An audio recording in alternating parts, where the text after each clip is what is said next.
ಎಲ್ಲರಿಗೂ ನಮಸ್ಕಾರ. ಗೋ ಆಧಾರಿತ ಕೃಷಿ ಸುಭಾಷ್ ಪಾಳೇಕರ್ ಅವರ ಶೂನ್ಯ ಬಂಡವಾಳದ ನೈಸರ್ಗಿಕ ಕೃಷಿಗೆ ತಮಗೆಲ್ಲ ಆತ್ಮೀಯ ಸ್ವಾಗತ. ಸುಭಾಷ್ ಪಾಳೇಕರ್ ಅವರ ಪದ್ಧತಿಯಲ್ಲಿ ನಾನು ಅಳವಡಿಸಿಕೊಂಡಿರುವುದು ಕಬ್ಬಿನಲ್ಲಿ ಅಂತರ ಬೆಳೆಗಳು.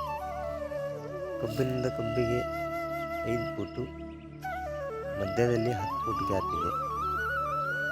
5 ಫೂಟ್ ಅಂತರದಲ್ಲಿ ಕಡಲೆ ಹಾಕಿದ್ದೀನಿ ನಾನು. ಆಮೇಲೆ 10 ಫೂಟ್ ಅಂತರದಲ್ಲಿ 3 ಸಾಲುಗಳನ್ನು ಬಿಟ್ಟು 2 ಸಾಲು ಮೆಣಸಿನ ಗಿಡ ಹಾಗೂ ಈರುಳ್ಳಿ, ಮಧ್ಯದ ಸಾಲು ಬದನೆಕಾಯಿ, ಟಮಾಟೆ, ಮಧ್ಯದ ಸಾಲಲ್ಲಿ ಬೇರೆ ಯಾವುದಾದ್ರೂ ಬೆಳೆಗಳನ್ನು ಹಾಕಿಕೊಳ್ಳಬಹುದು. ಯಾರಾದರೂ ಯಾವ ಬೆಳೆ ಹಾಕಬೇಕಾದರೂ ಮೊದಲೇ ಮಾಡಬೇಕಾಗಿರೋ ಪ್ರೊಸೀಜರ್ ಪ್ರಕಾರ ಅಂದರೆ ಬೀಜಾಮೃತ ಬಹಳ ಮುಖ್ಯವಾಗಿದೆ. ಬೀಜಾಮೃತದಲ್ಲಿ ಸಸಿ ಮಾಡಿದರೆ ಸಸಿಗಳನ್ನು ಅದ್ದಿ, ಸಸಿಯ ಬೇರುಗಳನ್ನು ಅದ್ದಬೇಕು. ಹಾಗೂ ಬೀಜನೇ ಹಾಕ್ತೀರಾ ಅಂದರೆ ಬೀಜಗಳನ್ನು ಬೀಜಾಮೃತದಿಂದ ಸಂಸ್ಕರಿಸಿ ಭೂಮಿಗೆ ಬಿತ್ತುವುದಿದೆ. ಬೀಜಾಮೃತಗಳನ್ನು ಮಾಡುವುದರಿಂದ ಉಪಯೋಗ ಆಗುವುದು, ಬೀಜಕ್ಕೆ ಬರುವ ರೋಗಗಳು ಭೂಮಿಯಿಂದ ಯಾವುದೇ ಬರುವುದಿಲ್ಲ. ಮೊದಲನೇ ವರ್ಷ ಮಾಡುವುದರಿಂದ ಸ್ವಲ್ಪ ಪ್ರಮಾಣದಲ್ಲಿ ಬರುತ್ತದೆ. ಮುಖ್ಯವಾಗಿ ಜೀವಾಮೃತದ ಉಪಯೋಗ ತುಂಬ ಇದೆ. ಜೀವಾಮೃತ ನೀರಿನಲ್ಲಿ ಕೊಡುವುದು ಹಾಗೂ ಬೆಳೆಗಳಿಗೆ ಸಿಂಪರಣೆ ಮಾಡುವುದು.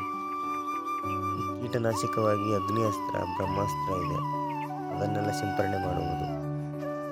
ಯಾವುದೇ ತರಹದ ರಸಗೊಬ್ಬರಗಳನ್ನು, ಕೆಮಿಕಲ್ ರಸಗೊಬ್ಬರಗಳನ್ನು ಉಪಯೋಗ ಮಾಡಬಾರದು. ಇದರಲ್ಲಿ ಜೀವಾಮೃತ, ಘನಜೀವಾಮೃತ, ಅಗ್ನಿ ಅಸ್ತ್ರ, ಒಟ್ಟು ಗೋ ಆಧಾರಿತವಾಗಿ ಪ್ರತಿಯೊಂದನ್ನು ಬಳಸಬಹುದು. ನಾನು ಕಬ್ಬಿನಲ್ಲಿ ಅಂತರ ಬೆಳೆಗಳಾಗಿ ಬೆಳೆದಿರೋದು ತುಂಬ ಚೆನ್ನಾಗಿ ಬಂದಿದೆ. ಹಾಗೂ ಕಡಲೆ ಬೆಳೆ ಅಂತೂ ತುಂಬ ಉತ್ಕೃಷ್ಟವಾಗಿ ಬಂದಿದೆ. ಇದು ಸೂರ್ಯಪಾನ ಅಲ್ಲೊಂದಿಲ್ಲೊಂದು ಇದ್ದಿರೋದು, ನಾನು ಹಾಕಿರೋದಲ್ಲ. ಇದು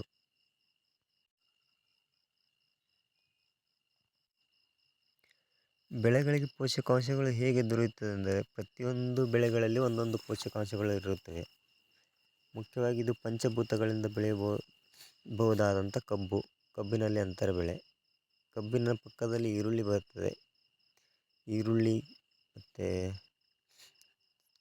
ಮೆಣಸಿನಕಾಯಿ, ಚೆಂಡು ಹೂವು, ಬದನೆಕಾಯಿ, ಪ್ರತಿಯೊಂದರಲ್ಲಿ ಒಂದೊಂದು ಪೋಷಕಾಂಶಗಳು ಇರ್ತವೆ. ಅವೆಲ್ಲ ಪೋಷಕಾಂಶಗಳು ಸಹಬಾಳ್ವೆಯಿಂದ ಪ್ರತಿಯೊಂದು ತಮಗೆ ಬೇಕಾಗಿರುವಂಥ ಪೋಷಕಾಂಶಗಳು ಎಲ್ಲ ಬೆಳೆಗಳು ತಗೊಂಡು ಬಹಳ ಉತ್ಕೃಷ್ಟವಾಗಿ ಬೆಳೆಯುತ್ತವೆ.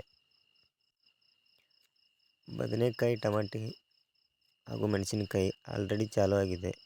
ಕಡಲೆ ಸ್ವಲ್ಪ ಬಂದಿದೆ ಇವಾಗ. ವಿಷಮುಕ್ತ ಆಹಾರ ಅಂತಲೇ ಹೇಳ್ಬೋದು. ಬದನೆಕಾಯಿ ನೋಡಿ, ಯಾವುದೇ ತರಹದ ಕೆಮಿಕಲ್ಗಳನ್ನು ಬಳಸದೆ ಎಷ್ಟು ಚೆನ್ನಾಗಿ ಬಂದಿದೆ. ರಿಸಲ್ಟ್ ಮಾತ್ರ ತುಂಬ ಚೆನ್ನಾಗಿದೆ. ಧನ್ಯವಾದಗಳು.